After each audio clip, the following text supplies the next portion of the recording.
Bonjour à tous. Bonjour à tous. Je sais pas. À tous. Je beaucoup mettre dans ton téléphone. Bonjour à tous. Je suis désolée, chérie. Bonjour à tous. Désolée, bébé. Bonjour à tous, c'est Jeff. Et Loane.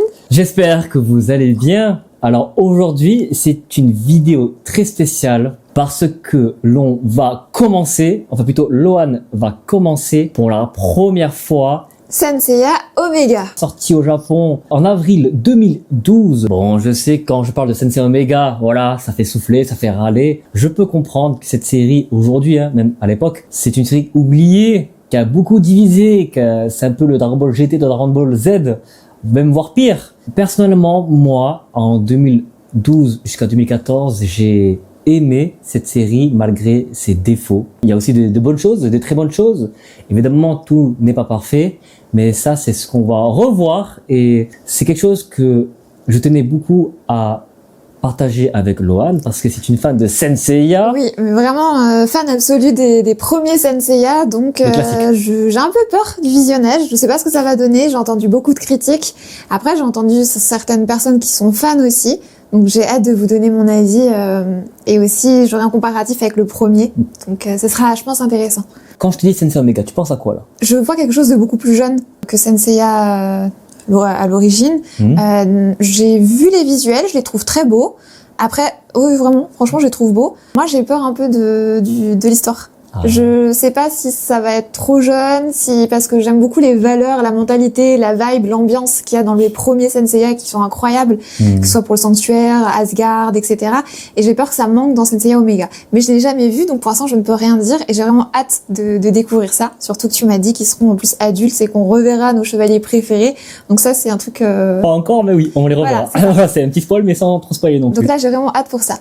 D'accord, très bien, merci beaucoup. C'est destiné à un très jeune public. D'accord. À ce moment-là, les amis, comme vous le savez, on a beaucoup moins de sang. Même dans Dragon Ball Super, on a plus de sang, si vous voyez. Attends-toi à des designs et à une histoire beaucoup plus simplée que la série originale. D'accord. Moins de sang, moins violent, beaucoup plus enfantin, je dirais. Oui. Pas trop pour les gosses non plus, mais voilà, pour jeunes ados.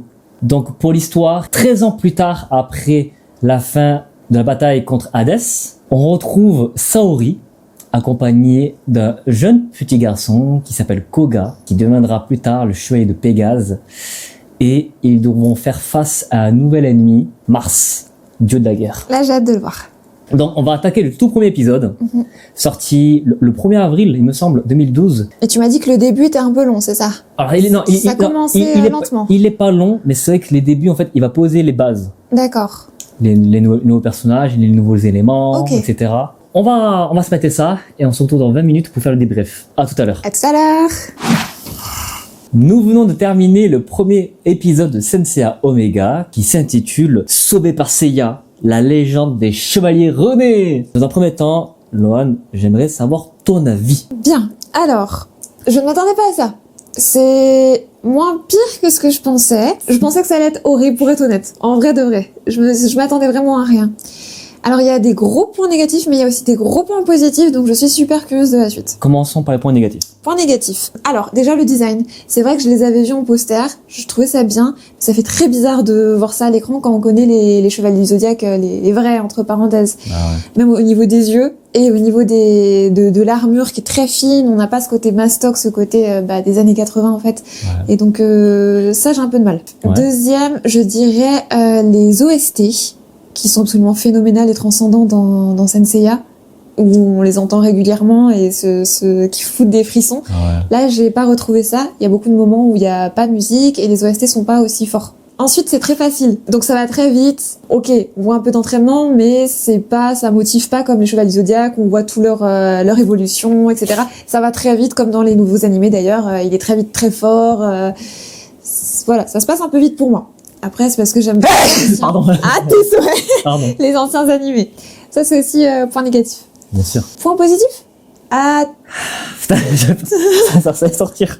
c'est pas grave. Terme-le. Tiens. Point négatif, point positif maintenant. Point positif. Allez. Alors, point positif, l'opening, il est magnifique, il est sublime. Franchement, oui. j'aime beaucoup la voix du coup féminine et masculine qu'ils ont mis ensemble. Ils ont remixé en moderne, quoi. Ouais, je m'attendais pas du tout à ça. Elle est sublime. Ça, j'ai adoré. Deuxième point, je dirais que c'est moins enfantin que ce que je pensais. Franchement, pour un adulte, ça passe crème. Enfin, pour moi, en tout cas. Après, je sais pas. C'est une princesse en même temps. C'est vrai. Ouais, c'est vrai que j'ai bien aimé. J'aime bien aussi le retour du coup de Pégase, le fait que Toga, c'est ça? Koga. On ne sait pas si c'est le fils d'Athéna, on ne sait pas vraiment ce qui va se passer. Mars a l'air intéressant. Athéna avec les marques sur les bras, on se demande aussi ce qui va se passer. On a quand même un peu de suspense sur la suite et on a envie de voir en fait l'histoire de la découvrir. Et ça, je trouve que c'est bien mis en avant. On a aussi la vibe quand même de Senseiya d'avant, le cosmos, on retrouve Shina. Dans les grandes lignes, c'est ça. Voilà, c'est ça. On suit Senseiya, c'est pas un nouveau truc vraiment de base tout pourri. Je suis curieuse. En fait, ça me donne de la curiosité. Pour l'instant. Ouais. Petite remarque, les amis, on spoil. Hein, voilà. On va spoiler la série à la plus de 12 ans, on spoil. Bon, on spoil. J'ai hâte de voir la suite. J'ai pas d'avis tranché. Super, il est super ton commentaire, je m'attendais pas à ça. Pour ma part, les amis, malheureusement, Senseiya Omega souffre de la comparaison, mais en même temps, c'est la suite. C'est ça. Si c'était tout nouveau, ça aurait peut-être changé la vie, je pense, de peut-être beaucoup de fans, je sais pas. Exactement. C'est vrai qu'en fait, malheureusement, dès l'idée de base, ils se mettent c'est quoi l'expression? Des barres sous les roues? Ils se mettent des épines sur les pieds, des barres sur les roues. Bon, voilà, ils partent avec un handicap. Ouais.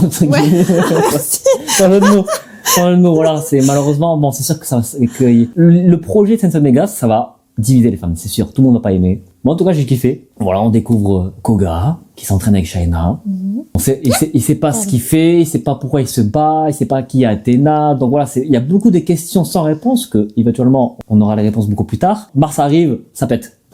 C'est ça. Ah, aussi qu'ils ont pas de Pandora Box et qu'ils viennent du collier. Alors ça, je m'y attendais pas, ça fait un peu Magical Girl, c'est ce que j'avais dit. Très grosse Jeff. nouveauté qui a divisé les armures et toute cette idée de Clostone. C'est des petits bijoux qui contiennent leur armure. Quand même beaucoup plus pratique que la Pandora Box. Ah bah c'est sûr que nous-mêmes on peut en porter dans la vraie vie, c'est ça qui est pas mal. Ça. Tu sais que je l'ai, bébé. Mais non. Ouais, je l'ai à la maison. Oh, je te montrerai la classe de Pégase. D'accord. Mais en vrai de vrai, voilà, on retrouve les grandes lignes Senseiya, le cosmos, les valeurs, chevalier, protéger Athéna. Donc c'est cool, en vrai c'est cool. Donc j'ai très hâte de lui montrer la suite. Moi aussi. Pour l'instant, ça c'est pas catastrophique. Hein. Voilà, c'est sûr qu'il faut partir avec rien dans la tête. Faut s'attendre à rien. C'est ça. Donc voilà, en vrai, c'est bien, c'est correct. C'est pas catastrophique, correct. Ouais, c'est ça, c'est correct, c'est bien dit. Curieux de voir la suite en tout cas. Oui, très. C'est une bonne chose. Merci à vous d'avoir regardé la vidéo, notre critique, ça fut un plaisir. On se dit à la prochaine pour l'épisode 2. Oui. Dans l'épisode 2, on rencontrera un nouveau chevalier qui maîtrise le feu. Intéressant. Un Iki? Enfin, je dirais. Ok, on verra ça. Allez, merci à tous, on se dit à la prochaine. Bisous, bye. Ciao.